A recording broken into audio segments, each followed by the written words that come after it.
Wala kang kwenta! Lumayas ka! Ang mga salitang yon ang bumutas sa ingay ng party, sa halahak ng mga bisitang nakapaligid, sa tugtog ng mamahaling banda. Naramdaman ni Celeste ang lahat ng tingin na nakatutok sa kanya. Ang mga mata na puno ng awa, ng pagkutya, ng mapait na pagtataka. Nasa harap siya ng daan-daang tao, nakasuot ng simpleng navy blue na damit na siya mismo ang sag-ayos, habang ang asawa niyang si Darius ay nakatayo sa entablado, nakayakap sa isang babaeng bata pa, maganda, at nakasuot ng puting gown na tila isang nobya. "Did you hear me?" Singhali Darius. Ang boses ay puno ng inis. "I said, umalis ka na dito. Hindi mo ba nakikita na may okasyon kami?" Okasyon. Yon ang tawag niya sa kaarawan ng kanyang kabit. Ang gabing yon ay inilaan ni Darius upang ipahayag sa buong mundo na si Kiara Montemayor ang kanyang pinili, ang babaeng gusto niyang pakasalan. Hindi si Celeste. Kailanman ay hindi Celeste. Tumayo si Celeste ng tuwid, ang kanyang mga kamay ay bahaging nanginginig sa kanyang tagiliran. 7 na silang taong kasal. 7, ngunit hindi naman siya nito nakilala. 7, ngunit ang lahat ng kanyang pagod, ang lahat ng kanyang luha, ang lahat ng kanyang tahimik na sakripisyo ay parang bula lang. Ang lahat ng pera na kanyang inilabas upang patakbuhin ang negosyo ni Darius, ang lahat ng kakilala na kanyang inilapit upang palaguin ang kanyang pangalan. Ang lahat ng gabing siya ay naghihintay habang si Darius ay nasa labas. Lahat ng yon ay parang walang halaga. "Darius, kausapin mo ako?" Mahinang sabi ni Celeste. Ang boses ay puno ng pagsusumamo. Hindi siya humihingi ng pagmamahal. Hindi siya humihingi ng paghingi ng tawad. Humihingi lamang siya ng respeto, kahit na sa harap ng mga taong ito. Ngunit ang tanging sagot ni Darius ay isang mapang-uyam na ngiti. Bumaba siya sa entablado, dala ang isang baso ng red wine at lumakad palapit sa kanya. Ang bawat hakbang ay tila isang pagbagsak ng mundo ni Celeste. Nang siya ay nasa harapan na niya, hindi siya nagsalita. Sa halip, itinaas niya ang baso at, sa harap ng lahat, inihagis ang laman nito sa mukha ni Celeste. Napasingap ang mga bisita. Ang malamig na alak ay tumulo mula sa kanyang buhok, sa kanyang mukha, sa kanyang damit. Ang pulang likido ay kumalat sa navy blue na tela na parang isang sugat na dumudugo. "Ayan," sabi ni Darius. Ang boses ay malamig at walang pakialam. "Ngayon, may dahilan ka na para umalis. Sabihin mo na lang na nadumihan ang damit mo." Mula sa likuran, narinig ni Celeste ang tawa ni Kiara. "Oh my God, Darius! Ang kulit mo naman!" Ngunit ang kanyang mga mata ay nagminingning sa kasiyahan. Sa tabi ni Kiara ay nakatayo si Corazon, ang kanyang biyenan, na nakatingin sa kanya ng may paghamak. "Tama na nga yan, Celeste," sabi ni Corazon. Ang boses ay matalas. "Huwag mo nang sirain ang gabi ng lahat. Umuwi ka na lang at magbihis. At huwag mang kalimutan, ang asawa mo ay may karapatang maging masaya." May karapatan si Darius na maging masaya, ngunit si Celeste, wala siyang karapatan kahit na sa kanyang sariling dignidad. Tumulo ang mga luha sa kanyang mga mata, ngunit hindi niya pinahintulutang bumagsak. Hindi niya ipapakita sa kanila ang kanyang kahinaan. Hindi ngayon. Sa halip, dahan-dahan niyang itinaas ang kanyang kamay, pinunasan ng alak sa kanyang muka, at tumingin ng diretso kay Darius. 3 taon, mahinang sabi niya, ngunit ang kanyang boses ay sapat na malinaw para marinig ng mga nasa harapan. 3 taon kong pinunduhan ang iyong mga negosyo. Ang pera na ginamit mo para bilhin ang singsing na yan? Ang pera na ginamit mo para i-book ang buong hotel na ito? Pera ko yon, Darius! Nagbago ang ekspresyon ni Darius. Mula sa pagiging mayabang, naging gulat. Pagkatapos ay takot. At pagkatapos ay galit. "Huwag kang magsalita ng kung ano-ano, Celeste," sigaw niya. "Wala kang alam sa negosyo. Wala kang kwenta." "Security! Alisin niyo na itong babaeng ito!" 2 malalaking lalaki ang lumapit kay Celeste. Ngunit bago pa man siya mahawakan, isang boses mula sa likuran ang pumutol sa lahat. "Sandali!" Ang lahat ay lumingon. Isang lalaking nakaayos na barong Tagalog ang mabilis na naglakad papasok. Ang kanyang muka ay puno ng pag-aalala. Nakilala siya ng marami sa mga bisita, si Mr. Reyes, ang general manager ng hotel. Mr. Reyes, sabi ni Darius. Ang boses ay may halong tuwa. Buti naman at tumating kayo. Pakiusap, ipaalis nyo na ang babaeng ito. Siya ay nagdudulot ng gulo sa aming okasyon. Ngunit hindi tumingin si Mr. Reyes kay Darius. Sa halip, lumakad siya ng diretso kay Celeste. At sa harap ng lahat, yumuko siya ng malalim. Madam Chairwoman, sabi niya. Ang boses ay puno ng paggalang. Humihingi po ako ng tawad. Hindi ko po alam na narito kayo. Kung alam ko lang po, hindi ko po sana pinayagan ng ganitong eksena. Natahimik ang buong bulwagan. Ang mga salitang iyon, Madam Chairwoman, ay parang isang kulot na pumutok sa gitna ng tahimik na kalangitan. Si Darius ay natulala. Si Kiara ay tumigil sa pagtawa. Si Corazon ay nanlaki ang mga mata. At si Celeste, na nakatayo pa rin na basang-basa ng alak, ay numiti. Isang ngiti na hindi puno ng saya, nuit puno ng kaalaman. Isang ngiti na nagsasabing, tapos na ang pagtitiis ko. Tumingin siya kay Mr. Reyes, ang kanyang mga mata ay tila nagliliyab. Salamat, Mr. Reyes, mahinang sabi niya. Ngunit hindi pa ako aalis. May kailangan pa akong ayusin dito. At sa sangdaling yon, alam ni Celeste na hindi na siya ang parehong babae na pumasok sa hotel na yon. Ang tahimim na asawa, ang nagtitiis na manugang, ang babaeng walang kwenta sa paningin ng kanyang asawa, lahat ng iyon ay naiwan sa sahig kasama ng natapong alak. Ang tunay na si Celeste Alvarado ay nagsisimula ng bumangon. Ang katahimikan sa ballroom ay nakabibingi. Ilang segundo ang lumipas na tila isang oras. Walang nangahas gumalaw o huminga. Ang mga tingin ay nakapako kay Celeste. Ang babaeng mga minuto lamang ang nakalipas ay itinuturing nilang basura, na ngayon ay nakatayo ng tuwid, ang mukha ay kalmado, ngunit ang mga mata ay nagsasabing tapos na ang lahat. Si Mr. Reyes ay nanatiling nakayuko. Ang kanyang postura ay puno ng paggalang. Madam Chairwoman, nais ko pong ipaalam na ang buong hotel staff ay nasa inyong serbisyo. Ano po ang inyong mga kagustuhan? Bago pa man makasagot si Celeste, narinig ang pagsigaw ni Corazon na puno ng pagkataranta. Anong sinasabi mong Madam Chairwoman? Ang babaeng yan ay walang iba kundi ang asawa ng anak ko. Si Darius Villanueva ang may-ari ng hotel na ito. Hindi sumagot si Mr. Reyes kay Corazon. Sa halip, tumingin siya kay Celeste naghihintay ng utos. Ang simpleng pagkilos na yon ay mas malakas pa sa anumang mga salita. Dahan-dahang humakbang si Celeste palapit sa mesa kung saan nakatayo si Darius na ang kanyang mukha ay namumutla. Ang kanyang mga mata ay nagsalubong sa mga mata ng kanyang asawa. Ang lalaking 7 taon niyang pinagtiisan, ang lalaking ngayon ay tila isang estranjero. Darius, mahinang simula niya, ngunit ang kanyang boses ay malenaw at matatag. Sa loob ng 7 taon, hinayaan kitang maniwala na ako ay isang simpleng may bahay na umaasa sa iyo. Hinayaan kitang gamitin ang pangalan ko, ang mga koneksyon ko, ang pera ko, upang itayo ang imperyong iyong pinagyayabang. Kumunot ang noo ni Darius. Anong pinagsasabi mo? Ang Alvarado Group ay akin. Ang Alvarado Group, putol ni Celeste, ay itinatag ng aking lolo. Ang aking ama ang nagpatakbo nito hanggang sa siya ay pumanaw, at ako, ang nag-iisang tagapagmana, ang nagmamay-ari ng lahat ng ito. Ang hotel na ito, ang mga gusali, ang mga negosyo, lahat. Kumuha si Celeste ng isang tablet mula kay Mr. Reyes, at ang screen nito ay nagpakita ng mga dokumento, mga sertipiko ng pagmamay-ari, mga kontrata, mga pirma. Itinaas niya ito upang makita ng lahat. Ang lahat ng ito ay nasa pangalan ko. Hindi mo kailanman naging pag-aari ang alinman sa mga ito, Darius. Ang bulungan sa paligid ay nagsimulang lumakas. Ang mga negosyante at mga socialite na dumalo sa party ay nagsimulang magtulakan. Ang kanilang mga mata ay nanlalaki sa gulat. Si Kiara na kanina ay nakangisi, ay nakatayo na ngayon na ang kanyang bibig ay nakabuka. Ang kanyang mukha ay puno ng hindi makapaniwalang ekspresyon. Imposible! Sigaw ni Kiara. Si Darius ang may-ari! Siya ang nagbayad ng lahat ng ito! Tumingin si Celeste kay Kiara at sa unang pagkakataon, may ngiti sa kanyang mga labi.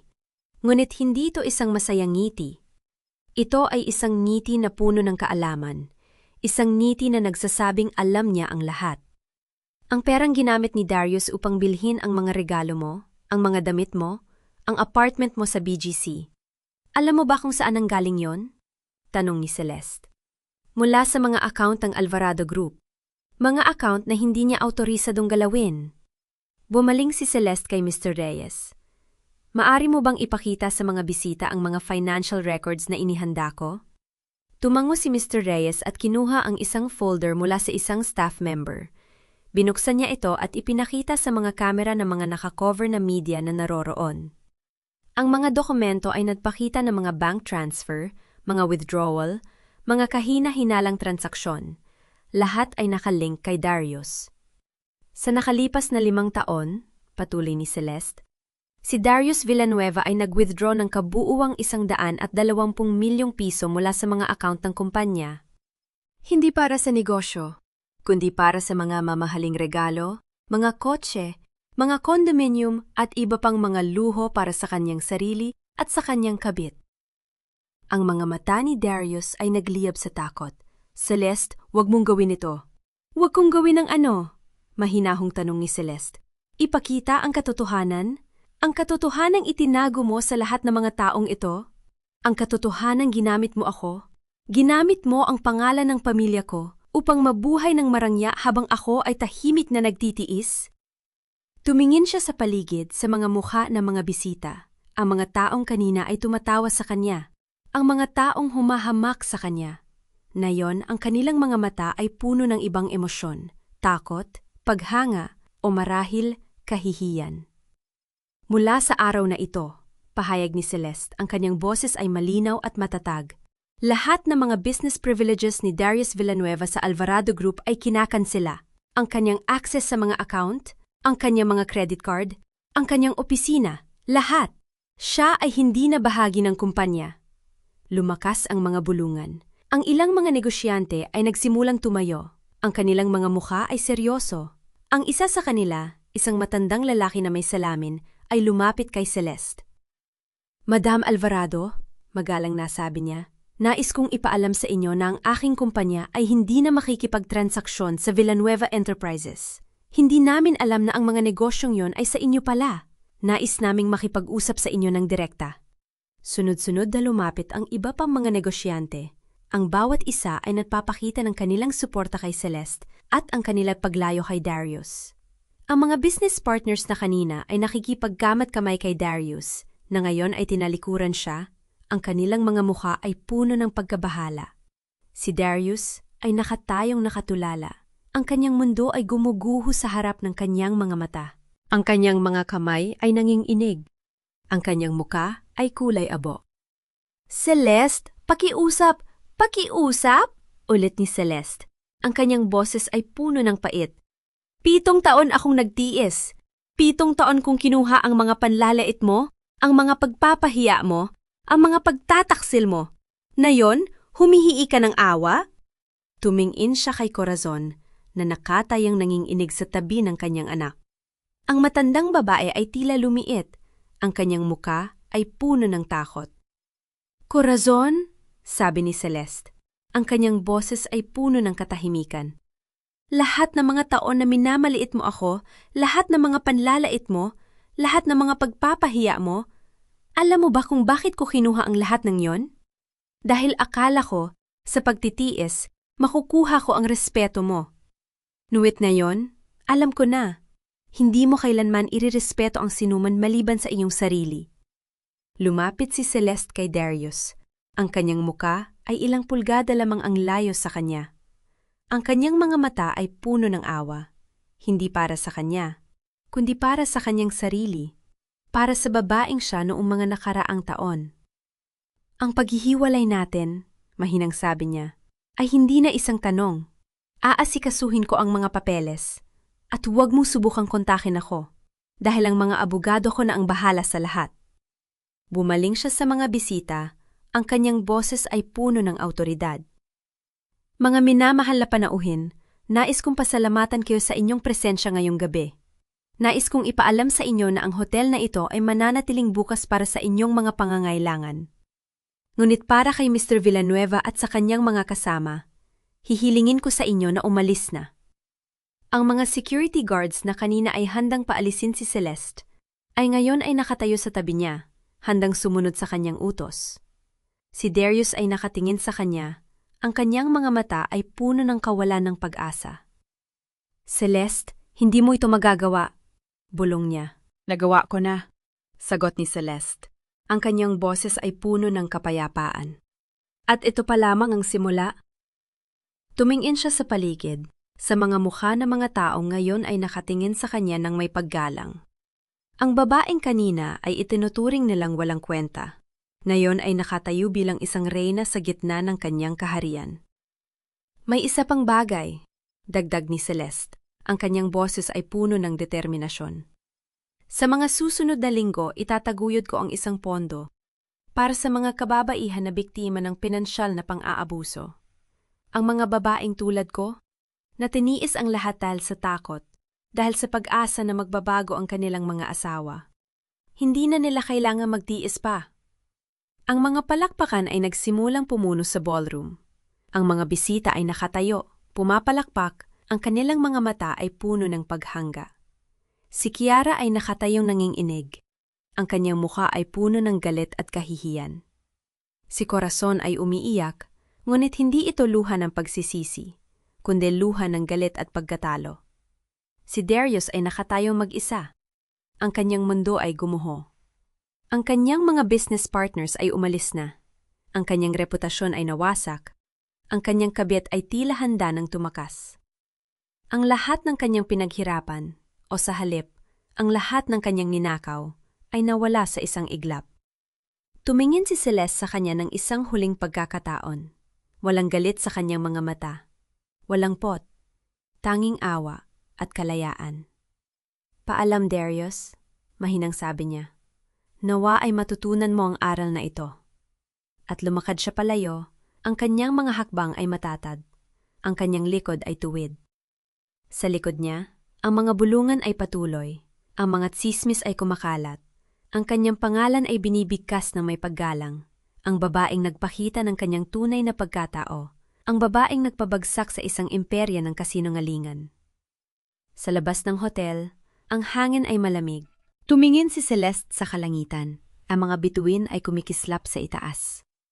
Ngumiti siya, isang ngiti ng kapayapaan, ng pag-asa, ng bagong simula. Hindi pa tapos, bulong niya sa sarili. Ngunit ito na ang simula ng aking tunay na buhay. Ang lamig ng hangin sa labas ng hotel ay parang naghuhudyat ng simula ng pagbabago. Ngunit sa loob ng limousine na naghihintay sa kanya, hindi pa rin maiwasan ni Celeste na lingunin ng mga ilaw ng gusaling kanyang pag-aari. May kirot pa rin, hindi maikakaila. 7 taon ng pagtitiis, 7 taon ng pagpapanggap, 7 taon ng pagmamahal sa isang taong hindi naman talaga nagmamahal sa kanya. Sa Alvarado Tower po ba tayo, madam? Tanong ng driver. Oo, Miguel. May kailangan akong asikasuhin bago matapos ang gabi. Tumangulang si Miguel at minaneho ang sasakyan. Sa likod ng salamin, pinagmamasdan ni Celeste ang mga tanawin ng Makati na dumadaan. Mga skyscraper, mga ilaw, mga taong nagmamadali. Naisip niya ang mga gabing hinihintay niya si Darius sa bahay. Nagluluto ng hapunan na hindi naman niya pinapansin.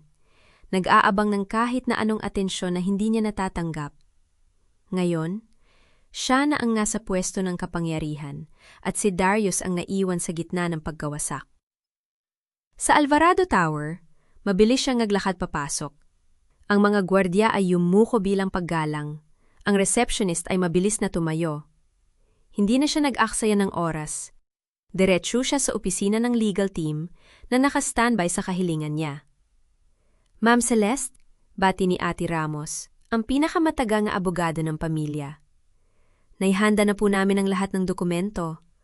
Ang board resolution para sa pagtanggal kay Mr. Villanueva sa lahat ng posisyon sa Alvarado Group, ang cease and desist order sa lahat ng kanyang business transactions gamit ang pangalan ng kumpanya, at ang listahan ng lahat ng assets na kailangan naming i-freeze. Tiningnan ni Celeste ang mga papel. Kahit pagod na, binasa niya ang bawat detalye. Ito na ang sandali ng kanyang paglaya. Ipadala ang lahat ng ito sa kanyang opisina bukas ng umaga at siguraduhing may kopya ang bawat miyembro ng board. Naiintindihan po, madam? Ngunit, nag-alinlangan si Athy Ramos. Nakausap ko po ang kanyang sekretarya kanina. Si Mr. Villanueva ay nagpapadala ng mga mensahe. Gusto daw po kayong makausap. Hindi nagbago ang ekspresyon ni Celeste. Hindi pa handa ang mga pangyayari para sa pag-uusap na yon. Ipaalam sa kanya na ang lahat ng komunikasyon ay dadaan sa inyo. Pagkatapos ng maikling pagpupulong, bumalik si Celeste sa kanyang penthouse. Hindi ang bahay na pinagsaluhan nila ni Darius, ang tahimik na condo unit na kanyang pinagtataguan sa loob ng maraming taon.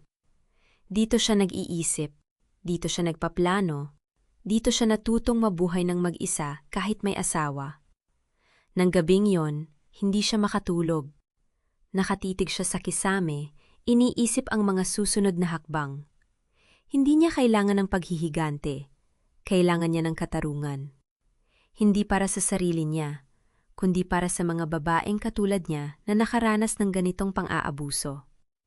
Samantala, sa mansyon ng Villanueva sa Forbes Park, hindi makatulog si Darius. Nakaupo siya sa kanyang study. Ang mga kamay ay nanginginig habang hawak ang kanyang telepo. 12-12 ng mga missed calls, 12-12 ng mga mensahe mula sa mga business partners na biglang naglaho, mula sa mga kaibigang dati naming palaging kasama sa mga sosyal na okasyon. "Damn it!" sigaw niya. Inihagis ang telepo sa dingding. Nabasag ang screen, nagkalat ang mga piraso sa sahig. Narinig ni Corazon ang ingay at mabilis na pumasok. "Anak, anong nangyayari? Bakit ka nagkakaganyan?" "Wala na, ma." Napahawak si Darius sa kanyang ulo. "Wala na ang lahat.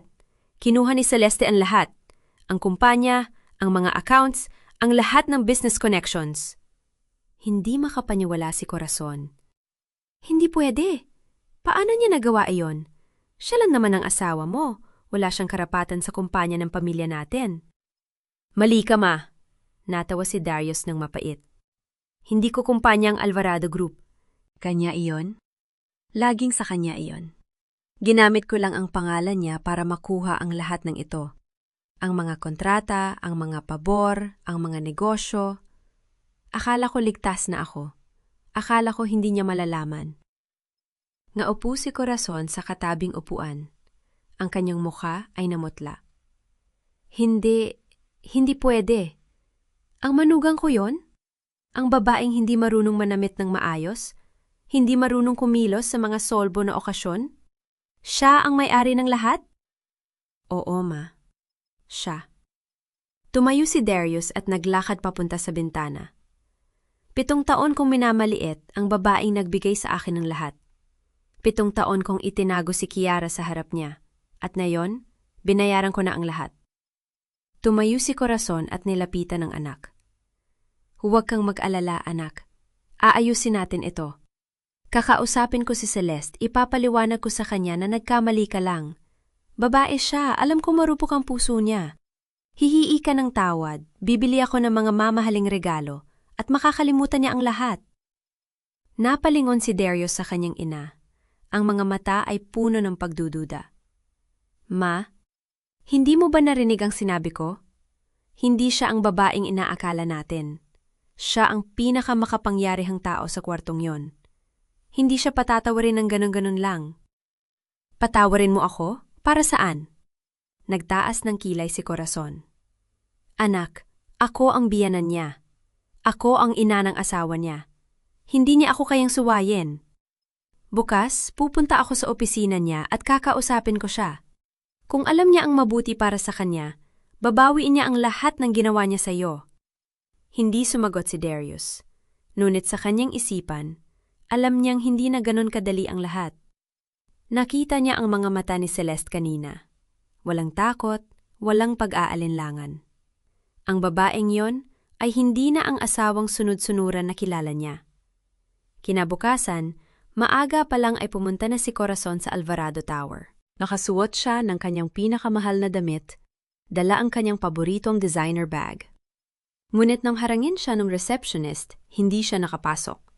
"Pasensya na po, ma'am. Ngunit wala po kayo sa listahan ng mga bisita ngayong araw," sabi ng receptionist ng mahinahon. "Alam mo kung sino ako?" Galit na sabi ni Corazon. "Ako ang ina ni Darius Villanueva. Ang manugang ko si Celeste Alvarado. Haharapin ko siya ngayon." "Naintindihan ko po, ma'am. Ngunit ang mga tagubili ni Madam Chairwoman ay malinaw. Walang bisita na hindi naka-schedule. Maari po kayong mag-iwan ng mensahe at ipapaalam namin sa kanya." Namula ang mukha ni Corazon. "Ito ang huling pagkakataon, anak. Kung hindi mo ako papasukin, tatawagan ko ang asawa ko, tatawagan ko ang mga kaibigan ko, at sisiguraduhin ko mawawala ang lisensya ng hotel na ito." Hindi natakot ang receptionist. Mumiti siya ng propesyonal. "Ma'am, ang hotel na ito ay pag-aari ng Alvarado Group, at ang Alvarado Group ay pag-aari ni Madam Celeste Alvarado. Kung gusto niyo pong magreklamo, maaari niyo pong gawin yon sa pamamagitan ng aming legal department. Ngunit sa ngayon, kailangan ko pong tawagan ng security kung hindi kayo aalis." Napatingin si Corazon sa mga gwardiyang papalapit. Sa unang pagkakataon sa kanyang buhay, nakaramdam siya ng kahihiyan. Mabilis siyang tumalikod at lumabas ng hotel. Ang kanyang mga hakbang ay mabigat. Ang kanyang puso ay puno ng galit. Pag-uwi niya sa mansyon, natagpuan niya si Darius na nakaupo sa sala. Ang kanyang mukha ay malungkot. "Hindi ako pinapasok, anak," sabi ni Corazon. Ang kanyang boses ay nanginginig. "Hindi man lang ako pinansin ng receptionist. Pinahiya niya ako sa harap ng lahat." "Sabi ko sa'yo, ma," mahinang sagot ni Darius. "Hindi na siyang Celeste na kilala natin." Unit paano? Paano nangyari na ang babaeng yon, na hindi marunong magsalita sa harap ng mga tao, na hindi marunong pumili ng damit, ay biglang naging ganito? 7 taon nating minamaliit, 7 taon nating itinuring na walang kwenta. At ngayon, siya ang may hawak ng lahat? Hindi sumagot si Darius. Sa halip, tumingin siya sa kanyang telepo. Ang bagong telepo na binili niya kaninang umaga matapos basagin ang luma. May mga mensahe mula kay Kiara. "Babe, kailangan nating mag-usap. Tawagan mo ako." Napabuntong hininga si Darius. Alam niyang darating din ang araw na ito. Ngunit hindi niya inaasahan na ganito kabilis. "Saan ka pupunta?" tanong ni Corazon nang tumayo ang anak. "Kailangan kong kausapin si Kiara. May mga bagay tayong kailangang pag-usapan." "Na yun?" Nagtaas ng boses si Corazon. "Anak, nagkakagulo ang buhay mo. Ang asawa mo ay kinuha ang lahat ng pag-aari mo at ang gusto mong gawin ay kausapin ang kabit mo?" "Ma, hindi mo naiintindihan." Sagot ni Darius, ang kanyang boses ay puno ng pagkabigo. "Si Kiara ang tanging taong nananatili sa akin ngayon. Siya lang ang nakakaintindi sa akin." Natawa si Corazon ng mapait. "Si Kiara? Ang babaeng iyon? Anak, bulag ka. Ang babaeng iyon ay kasama mo lamang dahil sa pera mo. Kapag nalaman niyang wala ka ng pera, iiwan ka rin niya." "Mali ka, ma," sigaw ni Darius. "Mahal ako ni Kiara. Hindi siya katulad ni Celeste na nagpapanggap lang." "Oo, nagpapanggap si Celeste," sabi ni Corazon, ang kanyang boses ay naging malamig. "Ngunit hindi siya ang nagpakasal sa'yo para sa pera mo. Siya ang may-ari ng lahat ng pera. At ikaw? Ikaw ang nagpakasal sa kanya para sa pera niya. Sino ba talaga ang nagpapanggap?" Natigilan si Darius. Hindi niya inaasahan na maririnig ang mga salitang yon mula sa kanyang ina. Ngunit alam niyang totoo ang mga ito. Hindi na siya sumagot. Lumabas siya ng mansyon, sumakay sa kanyang sports car. Isa sa mga huling natitirang ari-arian niya, at nagtungo sa condo unit ni Kiara sa BGC.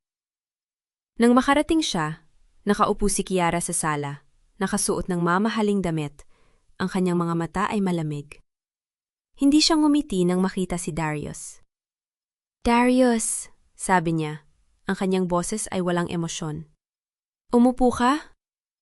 "Kiara, alam ko marami kang narinig na balita, ngunit," nagsimula si Darius. "Tama na," putol ni Kiara.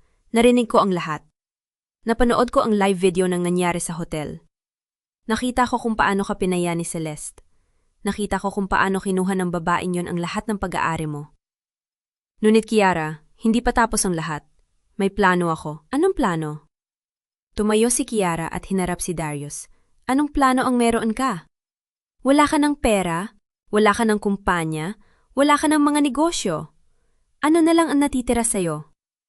May mga connections pa ako, desperadong sabi ni Darius. May mga kaibigan ako na tutulong sa akin na makabangon. Kailangan ko lang ng oras.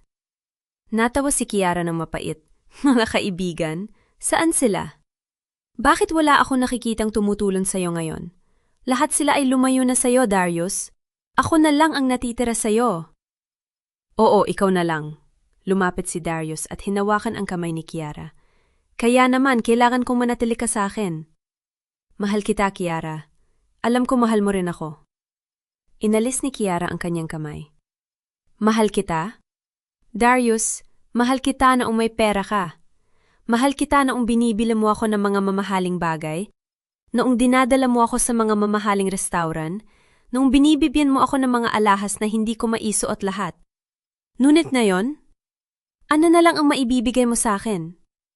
Kiara, wag mong gawin ito. Nangiinig ang boses ni Darius. Kailangan kita. Kailangan mo ako? O kailangan mo ang pera na iniisip mong meron ako? Umiling si Kiara. Tama na, Darius. Tapos na tayo. Hindi ako nananatili sa lalaking walang-wala. Ngunit, naputo si Darius nang kunin ni Kiara ang kanyang designer bag at magtungo sa pinto. Huwag mo akong hanapin, sabi ni Kiara bago lumabas. Wala ka nang sasay sa akin. Naiwan si Darius na nakatayo sa gitna ng condo unit. Isang condo unit na siya mismo ang bumili para kay Kiara, na siya mismo ang nagbayad ng upa, na siya mismo ang naglagay ng mga mamahaling kasangkapan. Ngayon, wala na siya roon. At wala na rin si Kiara. Bumalik siya sa mansyon na parang bangkay na naglalakad. Hindi siya umiyak, hindi na siya marunong umiyak. Ngunit sa kanyang dibdib, may isang butas na lumalaki, isang kawalan na hindi niya kayang punan. Nakita siya ni Corazon na pumasok, ang kanyang mukha ay walang ekspresyon. Umalis siya, hindi ba? Tanong ni Corazon. Tumango lang si Darius. Sabi ko sa'yo, mahinang sabi ni Corazon. Ang babaeng yun ay hindi nagmamahal sa'yo. Pera mo lang ang mahal niya. Ngayon na wala ka ng pera, wala ka na ring halaga sa kanya. Tama ka, ma, mahinang sagot ni Darius. Tama ka sa lahat. Ngunit huli na ang lahat. Naupo si Corazon sa tabi ng anak, hinawakan ang kanyang kamay. Hindi pa huli ang lahat, anak. May plano ako. Anong plano? Nagtaas ng tingin si Darius. Alam kong meron kang mga dokumento, mga ebidensya ng mga transaksyon ni Celeste na hindi niya gustong malaman ng publiko. Nasa'yo pa ba ang mga yon? Napaisip si Darius. Totoo, meron siyang mga kopya ng ilang dokumento, mga transaksyon na ginawa ni Celeste sa nakaraan, mga bagay na hindi niya lubos na nauunawaan, ngunit alam niyang sensitibo. Oo, meron ako, sabi ni Darius. Ngunit ano ang gagawin natin sa mga yon?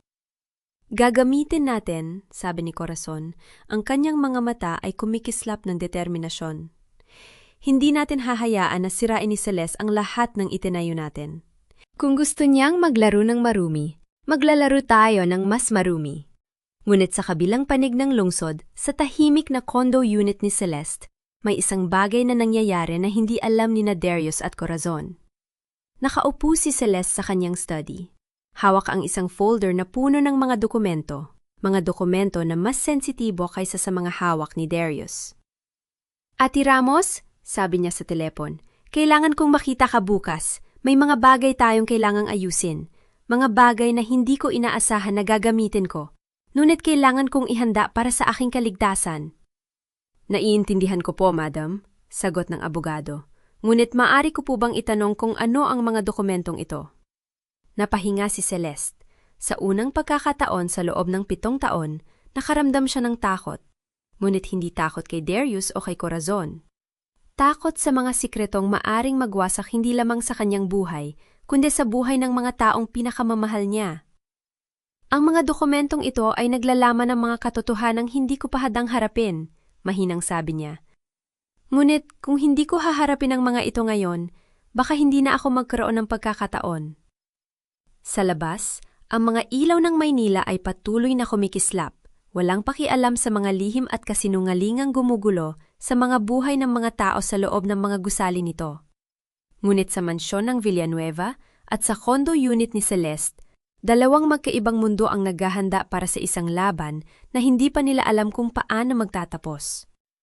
Si Darius, na nakaupo sa kanyang study, hawak ang mga dokumentong maaring magwasa kay Celeste, ay nag-iisip ng mga paraan upang makabangon. Si Celeste, na nakaupo sa kanyang kondo, hawak ang mga dokumentong maaring magwasak sa kanyang sarili, ay nag-iisip ng mga paraan upang maprotektahan ang kanyang sarili. At sa gitna ng lahat ng ito, ang isang tanong ay nananatiling hindi nasasagot. Ano ang mga lihim na itinatago ni Celeste sa loob ng 7 taon? At paano ito makakaapekto sa kanyang laban para sa kalayaan? Ang ulan ay bumubuhos ng walang tigil sa labas ng kondo ni Celeste. Nakaupo siya sa kanyang study, nakatingin sa mga dokumentong nakalatag sa mesa, ang mga lihim na maaring magwasak sa kanya. 7 taon niyang itinago ang mga ito. 7 taon niyang binuo ang depensa laban sa mga taong maaaring gumamit nito laban sa kanya. Ngunit hindi niya inaasahan na ang sarili niyang asawa ang unang susubok na gamitin ito. Dumating ang tawag mula sa gate ng building. Ang boses ng security guard ay nanginginig. Parang hindi sigurado kung paano sasabihin ang pangalan ng 2 bisitang nagpipilit na makapasok. Ma'am, nandito po si Mr. Darius Villanueva at ang kanyang ina. Sabi nila kailangan daw po nilang makausap kayo. Emergency daw po. Napapikit si Celeste. Alam niyang darating din ang araw na ito. Ngunit hindi niya inaasahan na ganito kabilis. Hindi pa nga lumilipas ang 1 linggo mula nang mangyari ang lahat sa hotel. Papasukin niyo po sila, mahinahon niyang sabi. Ngunit sabihin niyo sa kanila na 10 minuto lang ang kaya kong ibigay. Isinara niya ang tawag at tumayo. Tiningnan niya ang sarili sa salamin. Hindi siya nakasuot ng mamahaling damit. Hindi siya nakaayos. Ngunit sa pagkakataong ito, hindi na niya kailangang magpanggap. Hindi na niya kailangang maging maliit para sa kanila. Pagpasok ni na Darius at Corazon sa kondo, agad na bumungad sa kanila ang katahimikan. Walang musika, walang ingay ng telebisyon. Tanging ang tunog ng ulan sa bintana at ang mahinang pagklik ng orasan. Si Darius ay mukhang payat, kulang sa tulog. Ang kanyang damit na minsang perpektong pagkakaplansa ay kulubot na. Ang kanyang mga mata ay may maitim na bilog. Sa tabi niya, si Corazon ay nakasuot pa rin ng magandang damit. Ngunit ang kanyang mukha ay puno ng pag-aalala at bahagyang takot. Celeste, simula ni Darius, ang boses ay pilit na kalmado. Kailangan nating mag-usap. Umupo si Celeste sa sopa. Ang mga kamay ay nakapatong sa kanyang kandungan. Hindi siya nag-alok ng upuan, hindi siya nag-alok ng inumin. Ang kanyang mga mata ay nakatingin sa kanila ng diretso. Walang takot, walang pag-aalinlangan. Ano ang kailangan niyo? Tanong niya. Ang boses ay patag at walang emosyon. Nagkatinginan sina Darius at Corazon. Tila hindi inaasahan ni Darius na ganito siya katigas. Sa loob ng 7 taon, sanay siyang makita si Celeste na sunod-sunuran, tahimik at laging handang tumulong. Ngunit ang babaeng nasa harap niya ngayon ay ibang tao. Celeste, anak, pagsisimula ni Corazon. Ang boses ay pilit na malambing. Alam kong marami tayong pinagdaanan, ngunit pamilya pa rin tayo. Hindi mo ba kayang patawarin ang iyong asawa? Hindi sumagot si Celeste. Nanatili siyang nakatingin sa kanila, naghihintay. Ang kumpanya, sabi ni Darius. Ang boses ay nanginginig. Inalis mo ako sa lahat ng posisyon ko. Na-freeze mo ang mga account ko. Wala na akong access sa kahit ano. Celeste, 7 taon akong nagtrabaho para sa kumpanyang iyon. Nagtrabaho ka? Putol ni Celeste. Ang kilay ay bahagyang nagtaas. Darius, sa loob ng 7 taon ako ang nagtrabaho. Ako ang nagbayad ng mga bayarin. Ako ang nag-manage ng mga kontrata. Ako ang nagpalago ng negosyo. Ikaw, tumigil siya. Huminga ng malalim. Ikaw ang nag-arte na ikaw ang may-ari. Napaatras si Darius, parang sinampal, ngunit mabilis siyang nakabawi, at kanyang mukha ay nag-iba sa desperasyon. Celeste, pakiusap. Lumuhod siya sa harap niya. Ang mga kamay ay nakahawak sa kanyang mga tuhod. Alam kong nagkamali ako. Alam kong sobra ang ginawa ko. Ngunit hindi mo ba ako kayang bigyan ng isa pang pagkakataon? Pang-ako. Magbabago na ako. Itatama ko ang lahat. Tiningnan siya ni Celeste. Sa loob ng 7 taon, hindi pa niya nakita si Darius na ganito. Nakaluhod, nagmamakaawa. Ngunit sa halip na maawa, may kakaibang lamig ang kanyang naramdaman. Hindi ito pagmamahal. Hindi ito pagsisisi. Ito ay desperasyon lamang. Bumangon ka, Darius. Mahinahon niyang sabi. Hindi bagay sa'yo ang lumuhod. Celeste, sinabi kong bumangon ka. Dahan-dahang tumayo si Darius. Ang mga mata ay puno ng pag-asa. Ngunit ang pag-asang yon ay mabilis na nabasag nang magsalita si Celeste. Tama na, Darius. Tapos na tayo. Ano? Bulong ni Darius, ang mukha ay namutla. 7 taon kong tiniis ang lahat. Ang iyong panlalamig, ang iyong pagmamaliit, ang iyong pagtataksil. Ngunit noong gabing yon sa hotel, nung hinayaan mong hiyain ako sa harap ng lahat, tumigil siya, ang kanyang panga ay nanigas. Noon ko napagtanto na wala na akong dahilan para manatili. Celeste, anak, pagsingit ni Corazon, ang boses ay nanginginig. Alam kong may mga pagkakataon na hindi ako naging mabuting biyenan sa'yo. Ngunit patawarin mo na kami, ang pamilya. Pamilya? Nilinggon siya ni Celeste. Corazon, sa loob ng 7 taon, hindi mo ako itinuring na pamilya. Lagi mo ako minamaliit, lagi mo akong pinaparamdam na wala akong kwenta. Ngayon lang kita narinig na tinawag akong anak. Napatigil si Corazon. Ang mga mata ay namumula. Ngunit sa halip na mapahiya, ang kanyang mukha ay nag-iba sa galit. Ah, ganyan ka na pala ha? Tumayo siya ng tuwid, ang mga kamay ay nasa bewang. Ayan na ang totoong ugali mo. Matagal ko nang alam na may tinatago ka. Matagal ko nang alam na hindi ka mabuti para sa anak ko. Corazon, tumigil ka na! Sigaw ni Darius, ngunit hindi pinansin ng kanyang ina. Hindi, Darius. Tama na ang pagmamakaawa sa babaeng ito. Itinuro niya si Celeste. Akala mo ba ay matatakot kami sa'yo? May mga dokumento kami. Mga dokumento na maaaring magwasak sa'yo. Natahimik ang lahat. Ang tunog ng ulan ay tila lumakas, parang nakikisabay sa tensyon sa loob ng kwarto.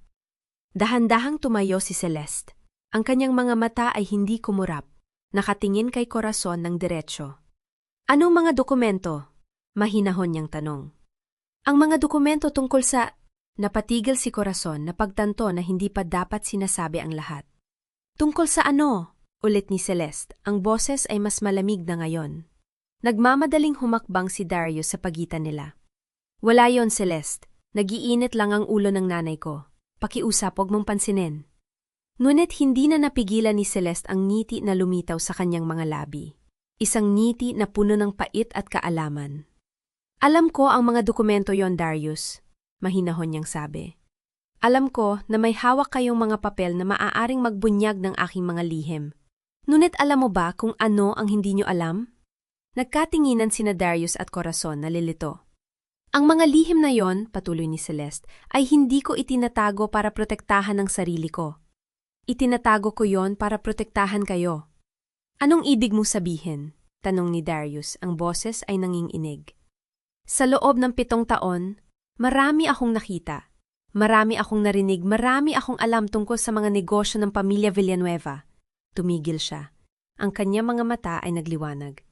At kung ilalabas niyo ang mga dokumento yon, hindi ako ang masisira. Kayo ang masisira. Napaupo si Corazon sa sopa. Ang mukha ay putla.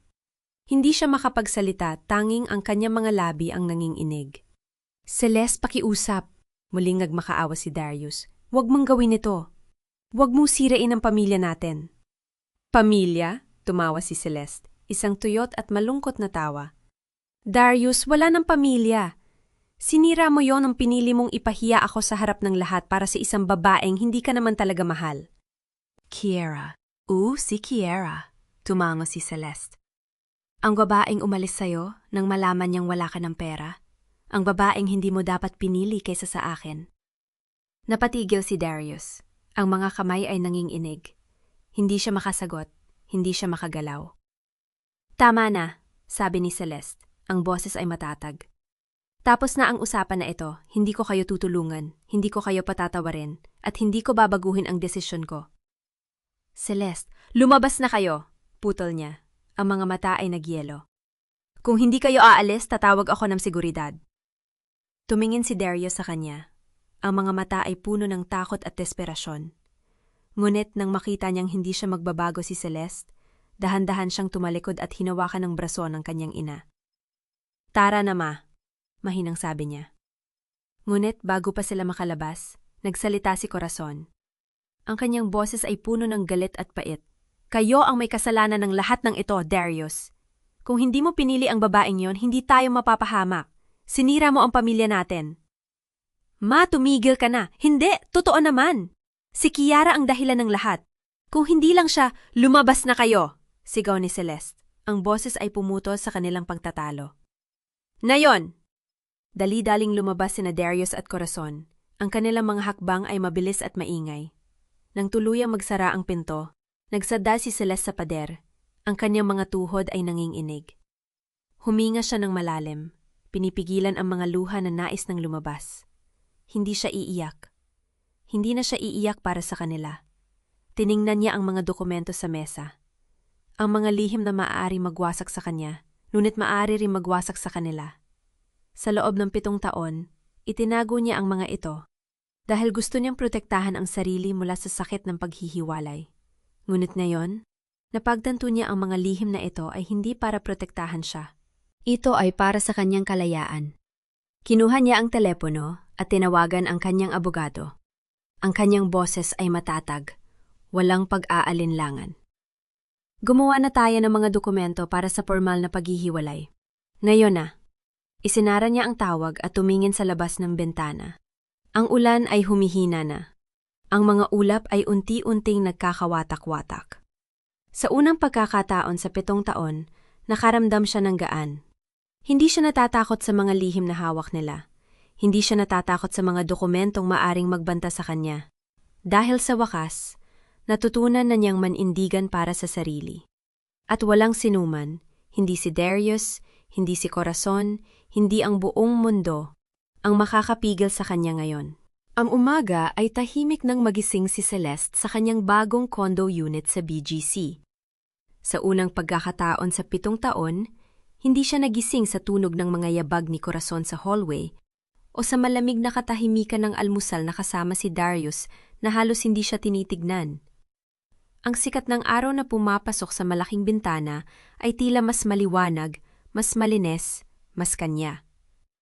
Tumayo siya, nag-unat, at hinayaan ang sariling mapang-iti ng walang dahilan. Ang 7 taon sa mansyon ng mga Villanueva ay parang isang mahabang panaginip na sa wakas ay nagising na siya. Ang bawat sulok ng bahay na yon ay puno ng alaala ng pagmamaliit, ang hapag kung saan siya laging inuupo sa dulo, ang hagdanan kung saan siya madalas tinitingnan ng may paghamak ni Corazon, ang kwarto kung saan siya natutulog mag-isa habang si Darius ay nagtatrabaho sa gabi. Hindi na niya kailangan balikan ng mga yon. Kumuha siya ng kape, umupo sa harap ng laptop at binuksan ang email mula sa kanyang abogado. Ang mga dokumento ay handa na para sa formal na paghihiwalay. Binasa niya ang bawat pahina ng maingat, hindi para maghanap ng butas, kundi para tiyakin na malinis ang lahat. Hindi siya humihingi ng kahit ano kay Darius, hindi pera, hindi ari-arian, hindi kahit isang sentimo. Ang tanging hiling niya ay ang kumpletong pagwawakas ng kasal. May idadagdag pa ba kayo, madam? Tanong ng abogado sa tawag. Wala, sagot ni Celeste. Ang boses ay kalmado. Ipadala na lang sa kanya ang lahat, at siguraduhing malinaw na wala akong kukunin sa kanya. Ganyan po ba talaga? Kahit ang nararapat sa inyo? Ang nararapat sa akin ay hindi nasusukat sa pera ni Darius Villanueva, nakangiting sabi niya. Ang nararapat sa akin ay ang malayang pamumuhay, at yon ang kukunin ko. Nang isara niya ang tawag, nakaramdam siya ng kakaibang pagkalaya. Hindi niya kailangan ang kanyang pangalan para maging buo. Hindi niya kailangan ang pera ng mga tao na pababa sa kanya. Ang kailangan lang niya ay ang kanyang sarili at ang mga taong tunay na nagmamahal sa kanya. Kinabukasan tinawagan niya ang kanyang ina. Matagal na silang hindi nag-usap ng maayos. Hindi dahil sa hindi sila nagkakaintindihan, kundi dahil sa pinili ni Celeste na lumayo noong pakasalan niya si Darius. Alam niyang hindi sang-ayon ang kanyang pamilya sa kasal na yon. Alam nila na si Darius ay hindi karapat-dapat sa kanya. Ngunit tega pa rin siya. Mas piniling tiisin ang lahat kaysa aminin na mali ang kanyang desisyon. "Ma," sabi niya nang sumagot ang kanyang ina. "Ako na po ito." Sandaling katahimikan. "Celeste? Anak, totoo ka ba?" "Opo ma, uuwi po ako. Pwede ba akong umuwi?" Narinig niya ang paghikbi ng kanyang ina sa kabilang linya. "Siyempre anak, bahay mo ito, kailan ka darating?" Ngayon na. Pagdating niya sa lumang bahay ng mga Alvarado sa Quezon City, sinalubong siya ng kanyang ina na may luha sa mga mata. Niyakap siya nito ng mahigpit, parang natatakot na mawala muli. "Pasensya na, ma," bulong ni Celeste sa balikat ng kanyang ina. "Pasensya na at tumagal ako." "Wala kang dapat ipagpasensya, anak," sagot ng kanyang ina, hinahaplos ang kanyang buhok. "Ang mahalaga nandito ka na, ligtas ka na." Umupo sila sa lumang sala, uminom ng tsa at nagkwentuhan.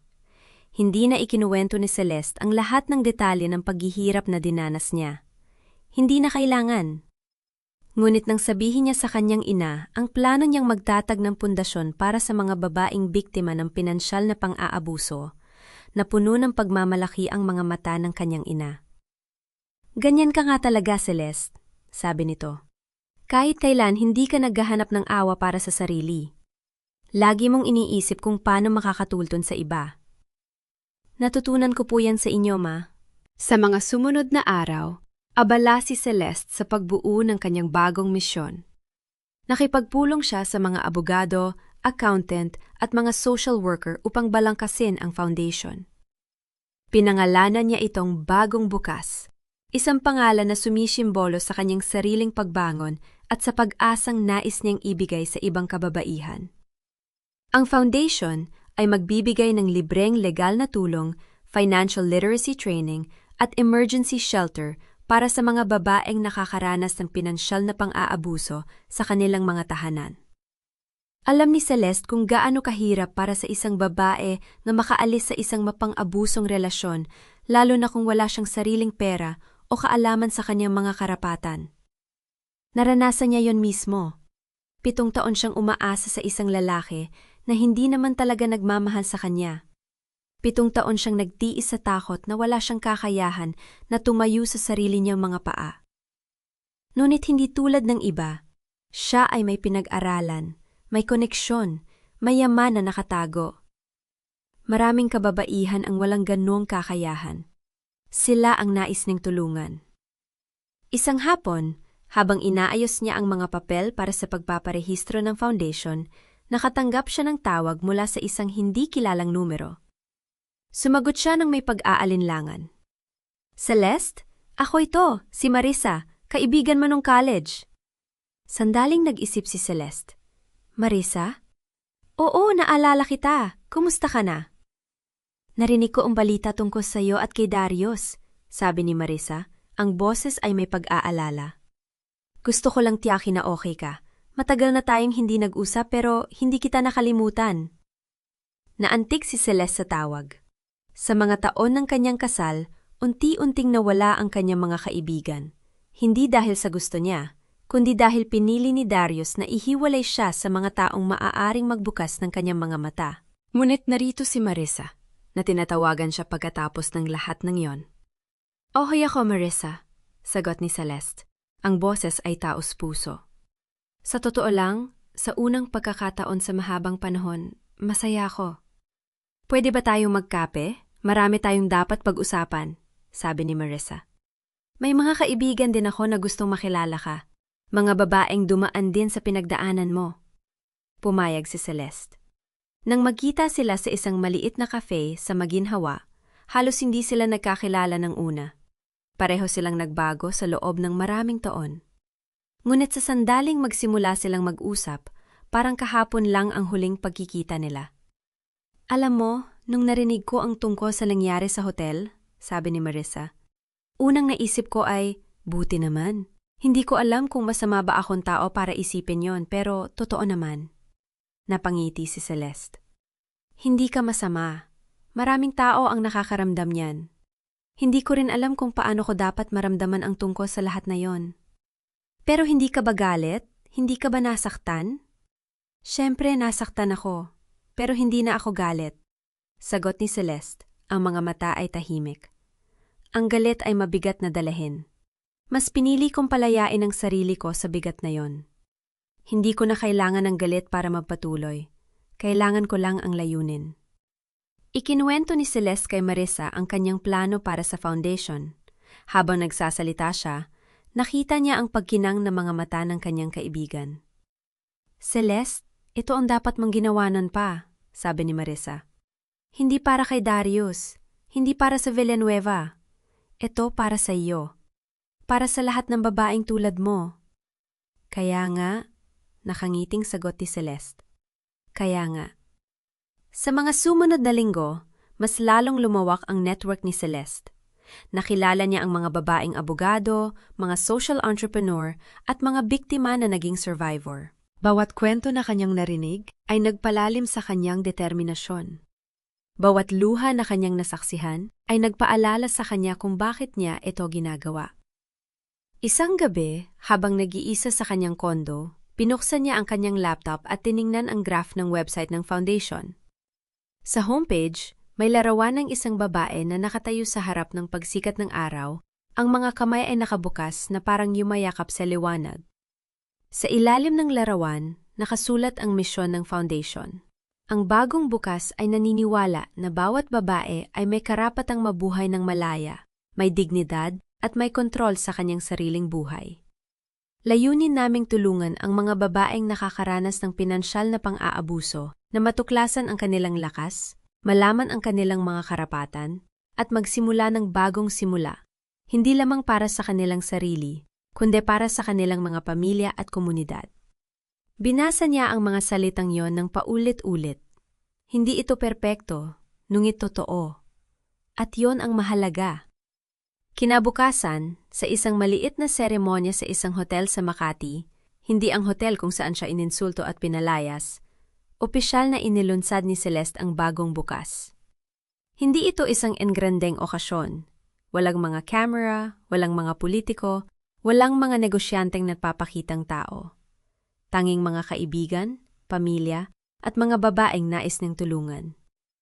Tumayo si Celeste sa harap ng maliit na audience. Ang kanyang ina ay nakaupo sa harap.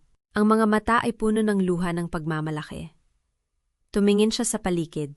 Nakita niya si Marissa, ang kanyang mga bagong kakilala, ang mga babaeng dumating upang makinig. 7 taon akong nanahimik, simula niya. Ang boses ay matatag. 7 taon kong hinayaan ang mga taong dapat sana ay nagmamahal sa akin, na maliitin ako, na gamitin ako, na itapon ako kapag hindi na nila ako kailangan. Hindi ko ginawa yon dahil mahina ako. Ginawa ko yon dahil natatakot ako. Natatakot akong mawala ang tanging buhay na alam ko. Natatakot akong harapin ang katotohanan na mali ang aking pinili. Huminto siya. Hinayaan ang kanyang mga salita na lumubog. Ngunit natutunan ko na ang takot ay hindi dahilan upang manatili sa isang lugar na sumisira sa'yo. Ang takot ay isang tanda na kailangan mong lumaban. Hindi laban sa iba, kundi laban sa iyong sariling mga pagdududa. Nung araw na yan sa hotel, nang itapon ako ng lalaking pinakasalan ko, naisip kong ito na ang katapusan ko. Ngunit ito pala ang simula. Tumingin siya sa kanyang ina nang ngumiti sa kanya. Ang bagong bukas ay hindi lamang para sa akin. Ito ay para sa bawat babaeng nakakaranas ng parehong takot na naranasan ko. Para sa bawat babaeng hindi alam kung paano makakaalis sa isang mapang-abusong relasyon.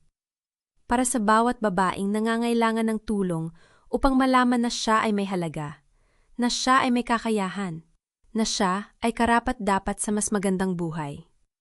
Pumalakpak ang audience, ngunit hindi ito ang palakpakan ng mga taong nagpapakita sa harap ng kamera. Ito ang palakpakan ng mga taong nakakaunawa, ng mga taong nakaramdam ng parehong sakit, ng mga taong umaasa na may pag-asa. Pagkatapos ng seremonya, Nilapitan si Celeste ng isang babae ng mga 40 anyos. Ang mga mata ay may bahid ng luha. Miss Celeste, sabi nito, ang boses ay nanginginig. Ako si Lorna. 15 taon akong nagtiis sa aking asawa. Hindi niya ako binigyan ng pera, hindi niya ako pinayag ang magtrabaho, at kapag nagreklamo ako, sinasaktan niya ako. Ngunit wala akong mapuntahan. Wala akong pera, wala akong kakilala, wala akong alam. Nung narinig ko ang tungkol sa inyong foundation, naisip ko, baka ito na ang aking pagkakataon. Naramdaman ni Celeste ang pagkipot ng kanyang lalamunan. Hinawakan niya ang kamay ni Lorna. Lorna, hindi ka na nag-iisa, sabi niya. Nandito kami para sa'yo. Hindi ka namin pababayaan.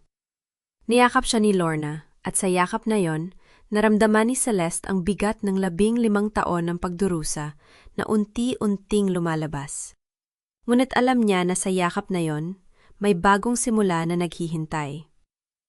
Nang gabing yon, umuwi si Celeste sa kanyang kondo, pagod ngunit masaya. Umupo siya sa kanyang balkona, tumingin sa mga ilaw ng lungsod at hinayaan ang sariling mapangiti. Ang 7 taon sa Villanueva Mansion ay tapos na. Ang mga dokumento ng paghihiwalay ay nilagdaan na. Ang kanyang mga gamit ay nailipat na. Ang kanyang pangalan ay hindi na nakatali sa isang lalaking hindi naman siya minahal. Ngunit higit sa lahat, ang kanyang puso ay malaya na. Hindi niya alam kung ano ang naghihintay sa kanya sa hinaharap. Hindi niya alam kung gaano kalaki ang magiging epekto ng bagong bukas. Ngunit sa unang pagkakataon sa mahabang panahon, hindi siya natatakot sa hindi alam. Dahil sa wakas, natutunan niya na ang tunay na kalayaan ay hindi nasusukat sa dami ng pera o sa laki ng bahay. Ang tunay na kalayaan ay ang kakayahang tumayo sa sarili mong mga paa. Harapin ang mundo ng walang takot at malaman na kahit anong mangyari, ikaw ay sapat na. At yon ang kanyang bagong bukas. 3 buwan na ang lumipas mula nang ilunsad ni Celeste ang bagong bukas. Ang maliit na opisina na dating isang silid sa isang gusali sa Quezon City ay naging isang buong palapag na puno ng mga babaeng nagtatrabaho, nag-uusap at nagtutulungan. Ang mga dingding na dating walang laman ay natatakpan na ngayon ng mga larawan ng mga babaeng natulungan. Mga mukhang may ngiti, mga luhang pinunasan, mga kamay na magkakahawak. Nakatayo si Celeste sa may bintana ng kanyang opisina. Hawak ang isang tasa ng kape na malamig na. Hindi niya ito iniinom. Nakatingin lamang siya sa labas, sa abalang lansangan ng syudad, sa mga taong nagmamadali sa kani-kanilang mga buhay. May kakaibang pakiramdam ang umagang ito. Isang timpla ng kaba at kasiyahan na hindi niya maipaliwanag. Celeste, andito na ang mga bisita, sabi ni Marissa habang nakasandal sa pintuan. Ang kanyang matalik na kaibigan mula pa noong kolehiyo ay siya na ngayong kanang kamay sa foundation. Handa ka na ba? Bumaling si Celeste at nagumiti. Handa. Saan ba tayo magsisimula? May 2 bagong referral mula sa DSWD. At si Lorna, gusto ka raw makausap. Sabi niya may sorpresa siya para sa'yo. Napakunot ang noo ni Celeste. Sorpresa? Ano namang sorpresa? Hindi ko alam. Ayaw niyang sabihin. Basta sabi niya, importante raw. Tumango si Celeste at inilapag ang tasa ng kape sa mesa. Tiningnan niya ang sarili sa salamin. Suot ang isang simpleng puting blusa at beige na pantalon. Hindi na siya nag-aayos para sa iba. Hindi na siya nagpapaganda para patunayan ang kanyang halaga. Ang kanyang itsura ngayon ay para sa kanya lamang. Bumaba sila ni Marissa sa reception area kung saan naghihintay ang mga bagong dating. 2 babae ang nakaupo sa sofa, isang nasa edad 40 na may mga pasa sa braso, at isang mas bata, mga 25, na hindi makatingin ng diretsyo. Pareho silang may dalang maliit na bag, parehong nag-aalangan. Lumapit si Celeste at lumuhod sa harap nila upang maging kapantay ng kanilang mga mata. Magandang umaga! Malambing niyang bate. Ako si Celeste. Hindi kayo dapat matakot dito. Dito ligtas kayo. Ang mas matandang babae ay napalunok. Sabi po nila, pwede raw kaming magsimula ulit dito?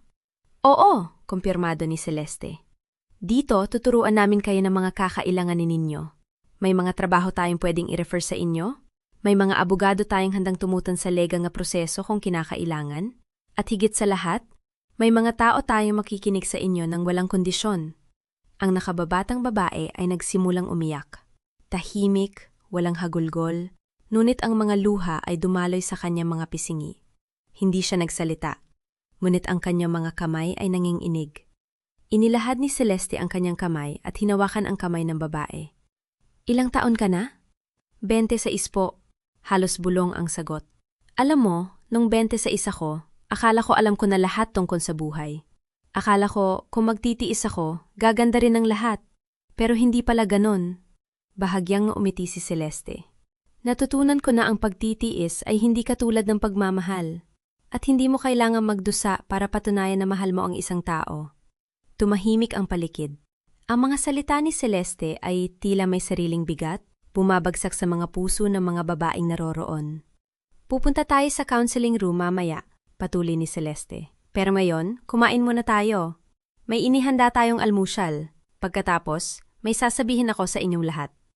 Pagkalipas ng 2 oras, natipon ang lahat sa main hall. Mahigit 30 babae ang naroroon. Mga empleyado, mga voluntaryo, at mga benepisyaryo.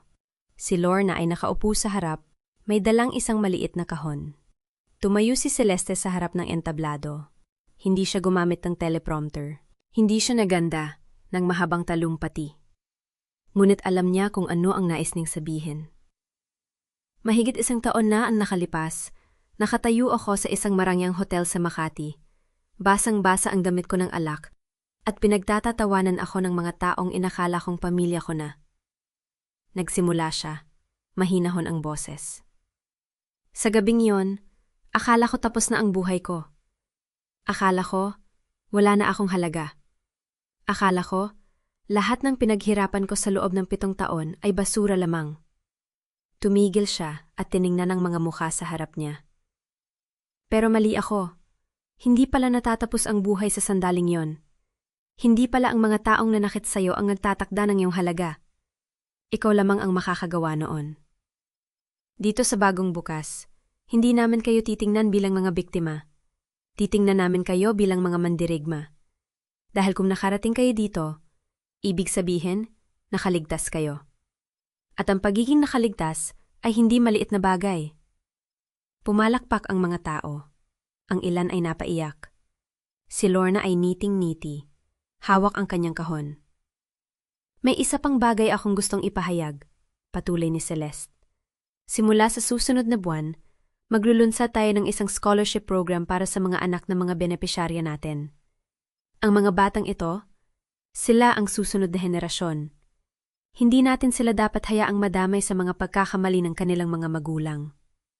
Doble ang palakpakan. Nang humupa ang ingay, tumayo si Lorna at lumapit kay Celeste. Celeste, may ibibigay ako sa'yo, sabi ni Lorna. Iniaalay ang kahon. Hindi ito mahalaga sa pera, pero para sa akin, ito ang simbolo ng aking bagong buhay. Binuksan ni Celeste ang kahon.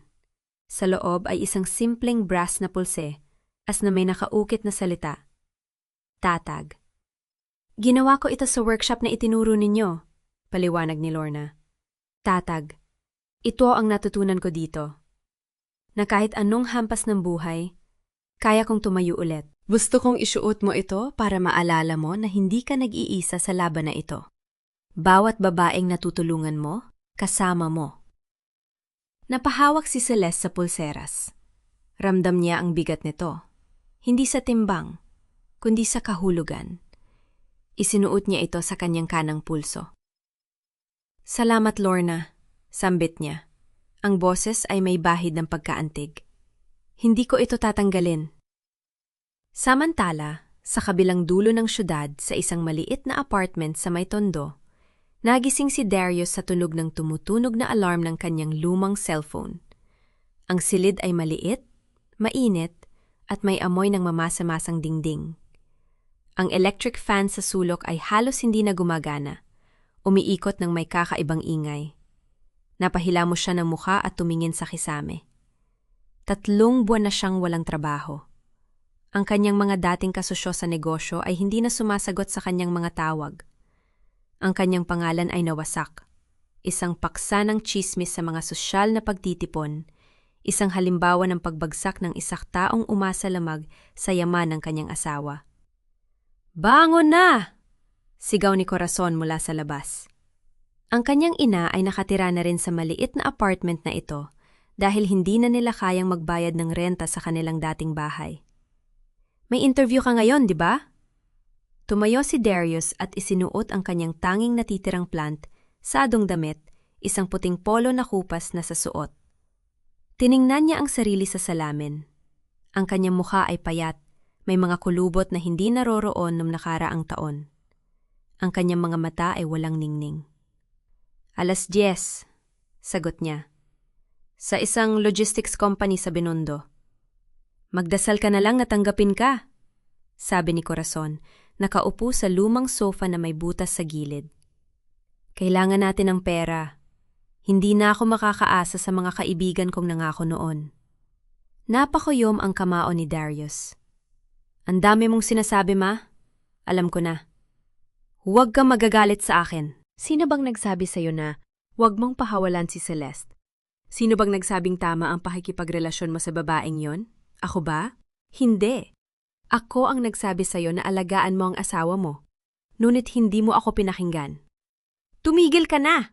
sigaw ni Darius. Ang kanyang boses ay sumabog sa maliit na espasyo. "Hindi mo ba alam na pagsisisi ko na nga lahat? Hindi mo ba alam na araw-araw kong iniisip kung paano ko binaliwala ang lahat ng ibinigay niya sa akin?" Tumahimik si Corazon. Sa unang pagkakataon, hindi siya nakasagot. "Alam mo ba, ma?" mas mababang boses na sabi ni Darius, "na nung huling araw na nagkita kami ni Celeste, hindi man lang ako nakatingin sa kanyang mga mata? Hindi ko kayang harapin ang katotohanan na siya pala ang nagpapatakbo ng lahat. Na habang ako'y nagpapakasasa sa mga party at sa mga babae, siya ang nagtatrabaho, siya ang nagbabayad ng mga bills, siya ang nagpapatakbo ng kumpanya na inakala kong akin." Bumuntong hininga si Corazon at ibinaba ang tingin. "Anong gagawin natin ngayon?" "Hindi ko alam," matapat na sagot ni Darius. "Hindi ko alam." Dumating si Darius sa logistics company ng 10 minutong maaga. Umupo siya sa waiting area, pinagpapawisan, kinakabahan. Ang kanyang mga kamay ay basang ng pawis. "Mr. Villanueva?" tawag ng isang receptionist. Tumayo siya at sinundan ng babae sa isang conference room. Sa loob ay nakaupo ang isang lalaki mga 40 anyos, nakasalamin, may hawak na folder. "Mr. Villanueva, umupo ka," sabi ng lalaki. "Ako si Mr. Ramos." "Maraming salamat po sa pagkakataon na ito," magalang na sabi ni Darius habang umuupo. "Gusto ko lang pong sabihin na handa ako magtrabaho ng husto." "Mr. Villanueva," puto ni Mr. Ramos. "Hayaan mo muna magsalita ako." Tumahimik si Darius. Tiningnan siya ni Mr. Ramos ng diretso sa mata. "Alam mo, nung nakita ko ang pangalan mo sa aplikasyon, nagulat ako. Ikaw ang dating presidente ng Villanueva Holdings, hindi ba?" Napalunok si Darius. "Opo." "At ikaw ang asawa ng dating asawa ni Celeste Alvarado?" Tumango si Darius, hindi makapagsalita. Binitawan ni Mr. Ramos ang folder at sumandal sa kanyang upuan. "Mr. Villanueva, sasabihin ko sa iyo ng totoo. Hindi kita maaring kunin. Ang kumpanya namin ay may malapit na ugnayan sa Alvarado Group. Kung malaman nilang nagtatrabaho ka dito, maaring mawala ang aming mga kontrata. Hindi ko kayang ipagsapalaran yon." "Pero," naputol si Darius. "Pero wala na akong ibang pagpipilian. Kailangan ko ng trabaho. Kahit anong posisyon, kahit mababa, tanggap ako." Umiling si Mr. Ramos. "Naiintindihan ko ang sitwasyon mo. Ngunit hindi ko kayang tulungan ka. I'm sorry." Tumayo si Darius. Ang kanyang mga tuhod ay nanghihina. "Salamat po sa oras." Lumabas siya ng gusali at tumayo sa sikat ng araw. Ang init ay sumasakit sa kanyang balat. Ngunit hindi niya ito ramdam. Ang tanging naririnig niya ay ang mga salita ni Mr. Ramos. "Hindi ko kayang tulungan ka." Lumakad siya pa uwi ng walang direksyon. Dumaan siya sa isang mall at nakita ang isang malaking billboard, isang advertisement para sa bagong bukas foundation. Nakita niya ang mukha ni Celeste. Nakangiti, maganda, tiwala. Sa ilalim ng kanyang larawan ay nakasulat, ang tunay na kalayaan ay ang pagbangon mula sa pagkakamali. Tumigil si Darius at tiningnan ang billboard. Sa loob ng ilang segundo, hindi siya makagalaw. Ang babaeng yon, ang babaeng minsan niyang inalipusta, hinamak at binaliwala, ay nariyan, sa harap ng lahat, bilang simbolo ng pag-asa para sa libu-libong kababaihan. At siya? Siya ay isang lalaking walang trabaho, walang pera, walang reputasyon, at walang sinuman. Celeste? Bulong niya. Ang kanyang boses ay paos. I'm sorry. I'm so sorry. Ngunit walang nakarinig sa kanya. Walang makakarinig. Pag-uwi niya sa apartment, nakita niya si Corazon na nakaupo sa sahig, hawak ang isang sobre. Ma, anong nangyari? Tanong ni Darius. Tiningnan siya ni Corazon. Ang kanyang mga mata ay basa. Evicta tayo. Bukas daw, dapat nakalayas na tayo. Ano? Pero nagbayad tayo ng renta. Hindi pa raw kasama ang kuryente at tubig. Utang natin sa kanila. Hindi natin kayang bayaran. Ibinaba ni Corazon ang sobre at napahikbi. Anong gagawin natin, anak? Saan tayo titira? Umupo si Darius sa tabi ng kanyang ina. Sa unang pagkakataon sa kanyang buhay, wala siyang masabi. Wala siyang solusyon. Wala siyang plano. Ang taong minsang nagplano ng mga engrandeng kasalan, mga mararangyang party at mga negosyong milyon-milyon, ay wala nang alam kung paano magsimula ulit. Ma, tahimik na sabi niya, alam mo ba kung ano ang pinakamasakit sa lahat? Tumingin sa kanya si Corazon. Hindi ang mawala ng pera, hindi ang mawala ng bahay, hindi ang mapahiya sa harap ng lahat. Tumulo ang luha sa kanyang mga mata. Ang pinakamasakit ay ang malaman na may isang taong nagmahal sa akin. O kahit man lang nagtiis sa akin at binaliwala ko siya. Hindi ko siya pinahalagahan. At ngayon, wala na siya. Napayakap si Corazon sa kanyang anak. Kasalanan ko rin, umiiyak na sabi niya. Ako ang nagturo sa'yo na maliitin siya. Ako ang nagsabi na hindi siya karapat-dapat. Hindi ko alam na siya palang lahat. Sa kabilang dako ng syudad, sa isang maliit na entablado sa Quezon City, tinapos ni Celeste ang kanyang talumpati. Kaya't sa lahat ng babaeng nakikinig, sabi niya, ang kanyang boses ay puno ng determinasyon. Huwag kayong matakot magsimula ulit. Huwag kayong matakot tumayo sa inyong sariling mga paa. Ang inyong nakaraan ay hindi nagtatakda ng inyong hinaharap. Ang inyong mga sugat ay hindi nagpapaliit sa inyong halaga. Kayo ay mahalaga. Kayo ay karapat-dapat. Kayo ay sapat. Pumalakpak ang mga tao. Ang ilan ay nakatayo, ang ilan ay umiiyak, ang ilan ay numingiti. Ngunit lahat sila ay may isang bagay na pareho, pag-asa. Pagkatapos ng programa, lumapit si Marisa kay Celeste at niyakap siya. Ang galing mo, puri ni Marisa. Alam mo, noong mga panahong hindi ka pa nakikipaghiwalay kay Darius, akala ko hindi ka na makakaahon. Pero nandito ka na ngayon, mas malakas, mas maganda, mas malaya. Numiti si Celeste at hinawakan ng pulsera as nabigay ni Lorna. Alam mo, hindi ko inakala na darating ako sa puntong ito. Nung gabing yan sa hotel, akala ko wala na akong halaga. Akala ko kung hindi ako mahal ni Darius, hindi na ako mamahalin ng iba. Pero mali ka, sabi ni Marisa. Oo, mali ako, sang-ayon ni Celeste. Natutunan ko na ang pagmamahal sa sarili ay hindi nakadepende sa pagmamahal ng iba. At ang kaligayahan ay hindi nasusugat sa kung gaano karami ang meron ka, kundi sa kung gaano ka kapayapa sa iyong sarili. Tiningnan niya ang paligid, ang mga babaeng nag-uusap, nagtatawanan, nagtutulungan. Ang kanyang puso ay napuno ng kasiyahan. Marisa, sabi niya, alam mo ba kung ano ang pinakamagandang bagay tungkol sa lahat ng ito? Ano? Hindi na ako naghahanap ng patunay na ako ay mahalaga. Hindi na ako nangangailangan ng ibang tao para kumpleto. Sa wakas, natutunan ko maging buo mag-isa. Lumubog ang araw sa labas ng bintana. Ang mga gintong sinag ay pumapasok sa silid. Sa sandaling yon, si Celeste ay hindi na ang babaeng nagtago sa likod ng kanyang asawa. Siya ay si Celeste, malaya, malakas at puno ng pag-asa. At sa isang maliit na apartment sa Tondo, si Darius at Corazon ay nakaupo sa sahig, yakap-yakap ang isa't isa, hindi alam kung saan sila matutulog sa susunod na gabi. Ang kanilang mga luha ay sagot sa mga tanong na hindi na nila kayang itanong. Dalawang mundo, dalawang tadhana, at isang aral na hindi na mababago. Ang umaga ay sumapit na may dalang banayad na simoy ng hangin. Nakatayo si Celeste sa harap ng malaking bintana ng kanyang opisina. Ang mga mata ay nakatitig sa abot tanaw ng Makati skyline. Hindi na ito ang tanawin ng isang babaeng nagtatago. Ito ang tanawin ng isang babaeng nagmamay-ari ng kanyang mundo. Tumunog ang telepono sa kanyang mesa. Si Manuel, ang kanyang matagal ng katiwala, ang nasa kabilang linya. Ma'am, handa na po ang lahat para sa anniversary celebration ng Bagong Bukas Foundation.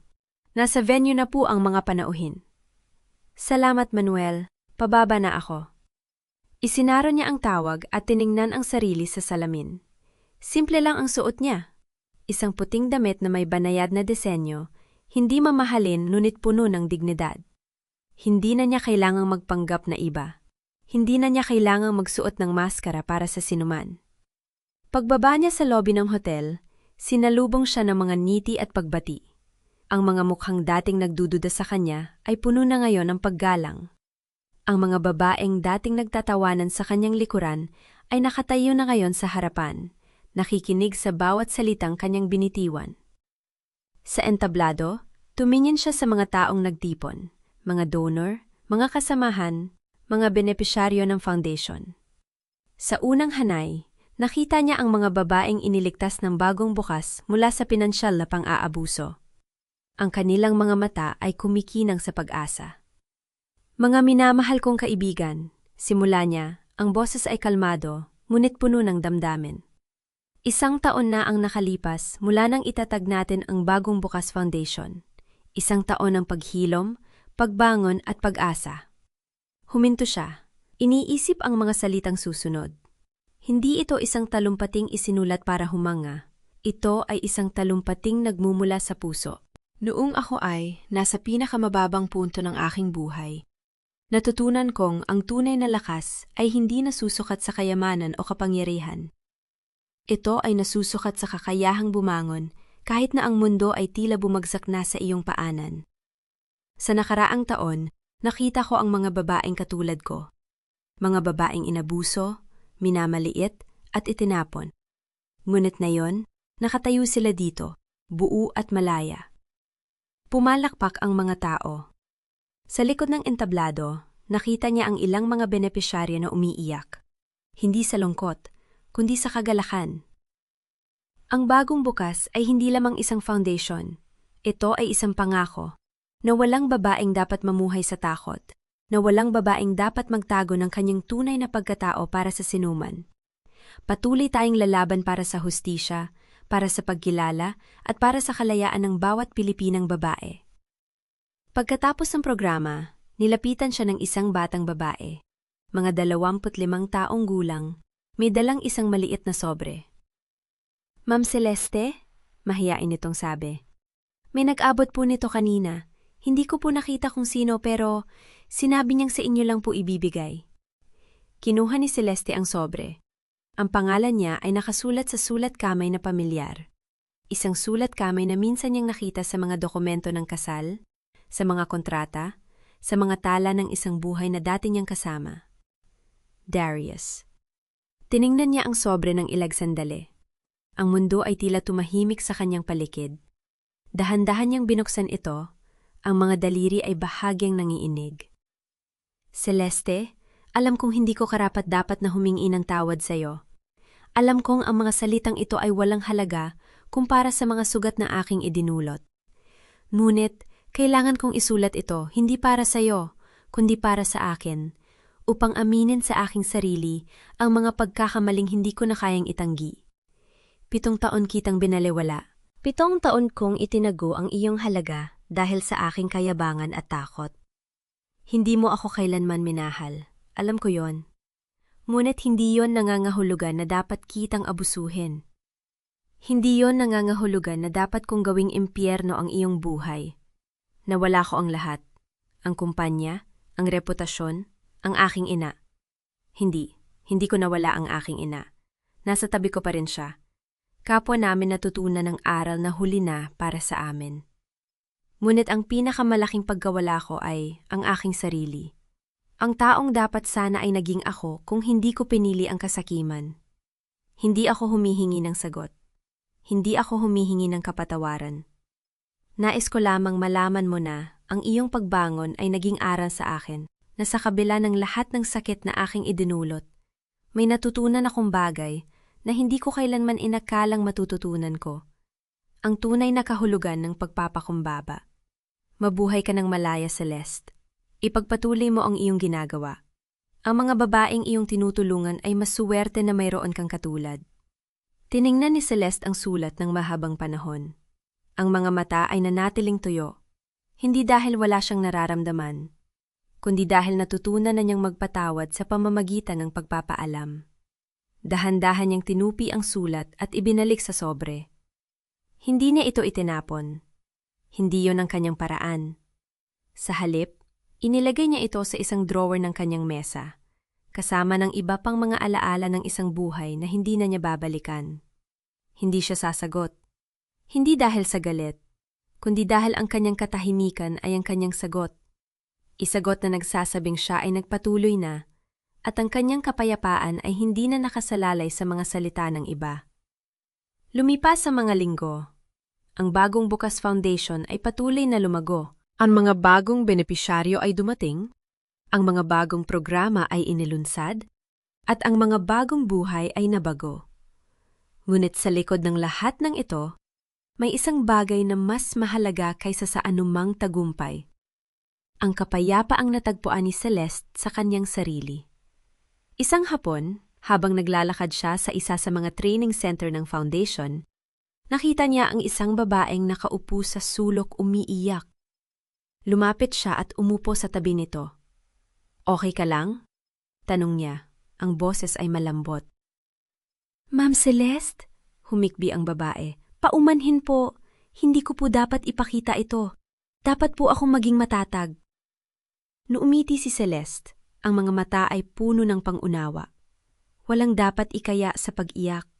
Ang pag-iyak ay hindi kahinaan. Ito ay katibayan na tayo ay nakakaramdam, na tayo ay tao. Pero po, paano po ako makaka-move on? Paano ko po malalaman na magiging okay ang lahat? Hinawakan ni Celeste ang kamay ng babae.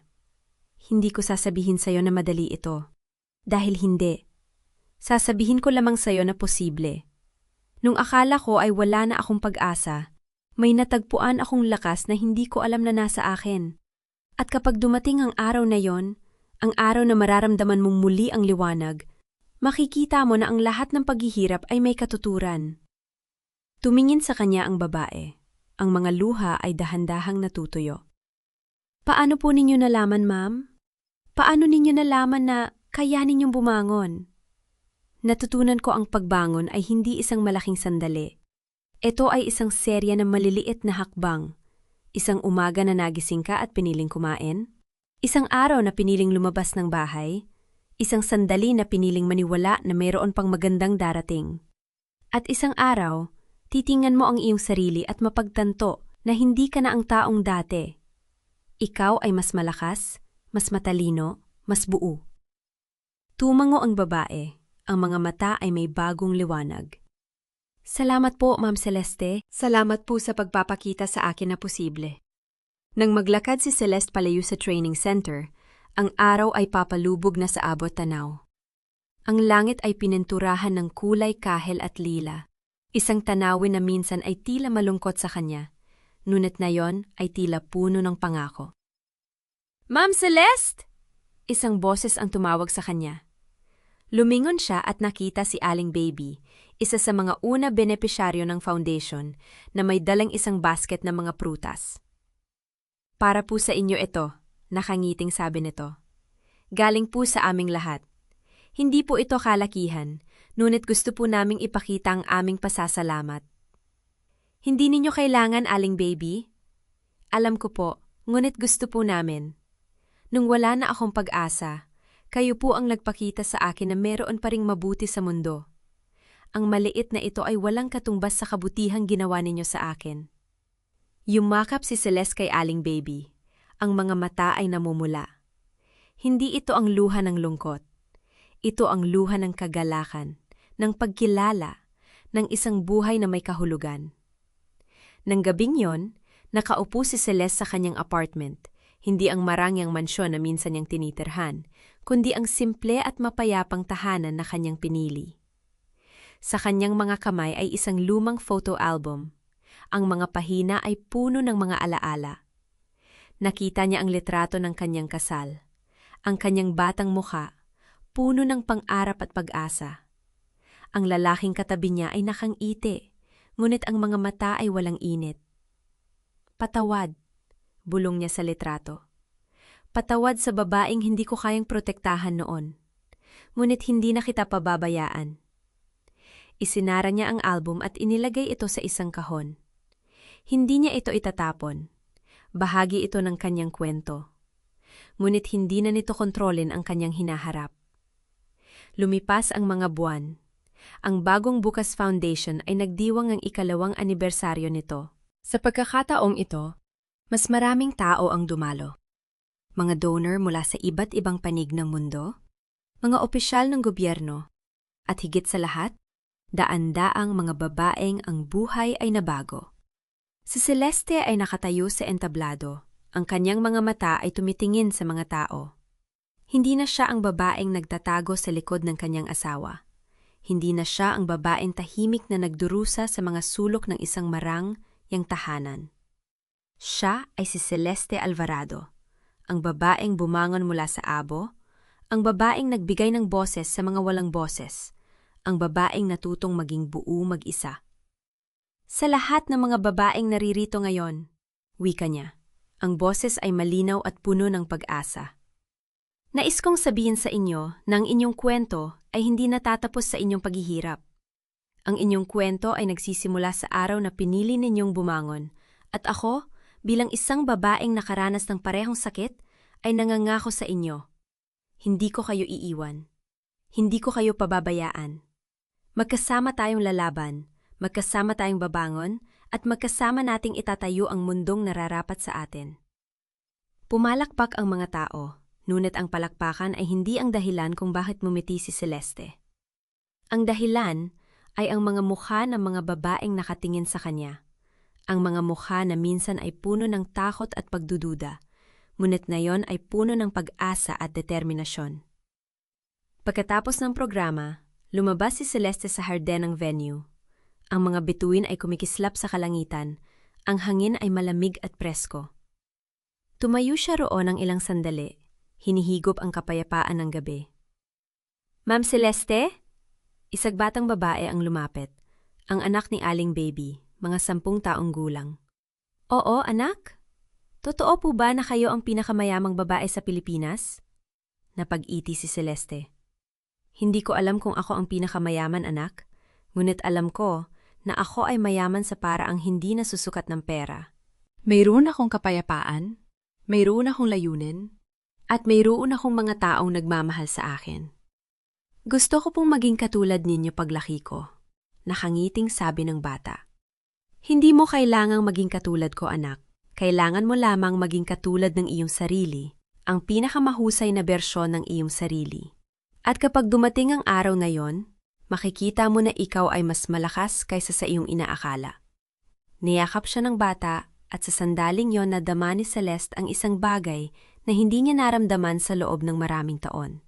Isang malalim, totoong koneksyon sa mundo. Hindi ito ang koneksyon na nakabatay sa pera o kapangyarihan. Ito ay ang koneksyon na nakabatay sa pagmamahal at layunin. Nang lumingon siya sa abot tanaw, nakita niya ang mga ilaw ng lungsod na kumikislap.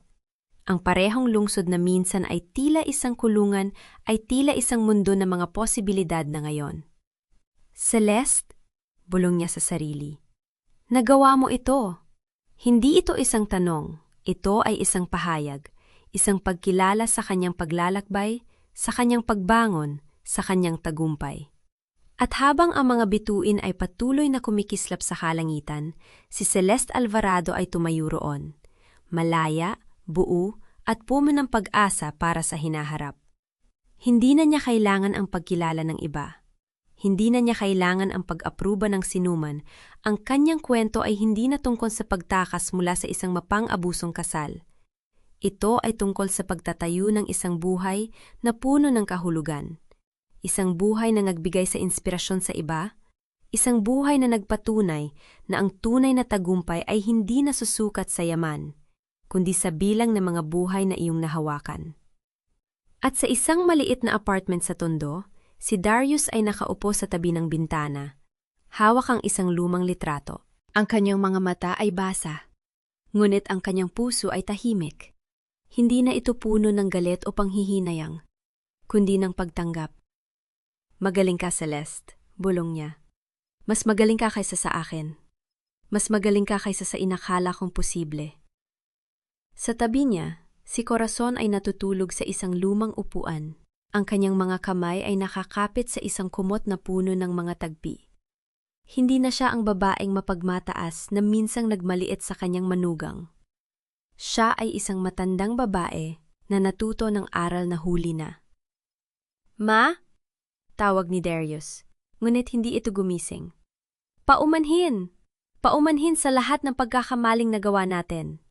Paumanhin sa pagtapon ng isang bagay na hindi natin dapat binaliwala. Ngunit walang sumagot. Ang katahimikan ay ang tanging kasama niya. Isang katahimikan na hindi na niya kayang punan ng mga salita. Dalawang mundo. Dalawang tadhana. Ngunit sa kabila ng lahat, may isang bagay na nanatili. Ang aral na ang tunay na kayamanan ay hindi nasusukat sa pera, kundi sa mga pagpipiliya ginagawa natin, sa mga taong minamahal natin, at sa mga laban na pinipili nating ipaglaban.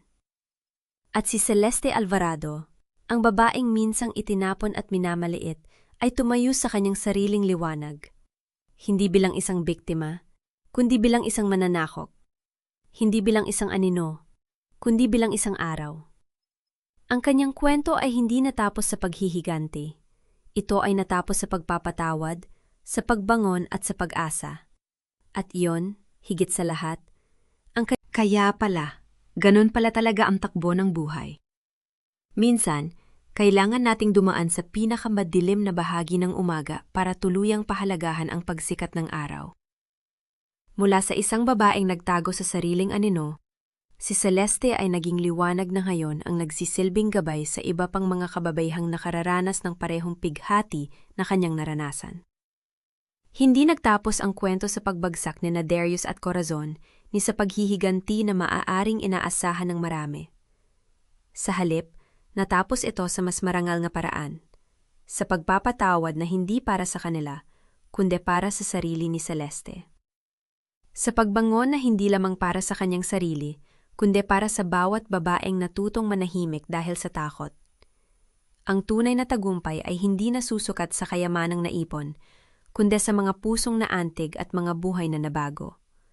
At sa kwentong ito, ang pinakamalaking kayamanan ay ang katapangan ng isang babaeng piniling tumayo sa kanyang sariling liwanag. Salamat sa pagsama sa paglalakbay na ito. Kung may natutunan tayo sa kwento ni Celeste, sana ay maalala natin na anuman ang ating pinagdadaanan, may liwanag pa ring naghihintay sa dulo. Hanggang sa muli nating pagkikita sa susunod na kwento. Ingat lagi!